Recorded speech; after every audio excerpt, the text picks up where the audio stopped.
চলুন আগে আমরা ভিডিওটা দেখি। سبح اسم ربك الأعلى الذي خلق فسوى والذي قدر فهدى والذي أخرج المرعى فجعله غثاء أحوى سنقرئك فلا تنسى। এই বাচ্চাটার দিকে তাকায় দেখেন, আল্লাহ পাক রব্বুল আলামিন তার এক নাক দিয়েছে না। আপনার কি নাক নাই? অবশ্যই আপনার নাক আছে, তবুও কিন্তু আপনি কোরআন তেলাওয়াত করবেন না, কারণ কোরআনের প্রতি আপনার ভালোবাসা নাই।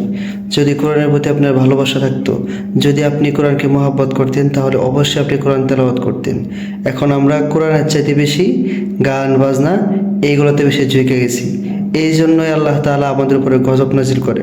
যদি আমরা কোরআন পড়তাম তাহলে অবশ্যই আল্লাহ তাআলা আমাদেরকে আর এখন যতটুকু ভালোবাসে তার চেয়ে আরও বেশি বেশি ভালোবাসতো এবং আমাদের জিন্দেগি সুন্দর হয়ে যেত। যারা যারা কোরআন তেলাওয়াত করতে পারেন তারাই বলেন আলহামদুলিল্লাহ।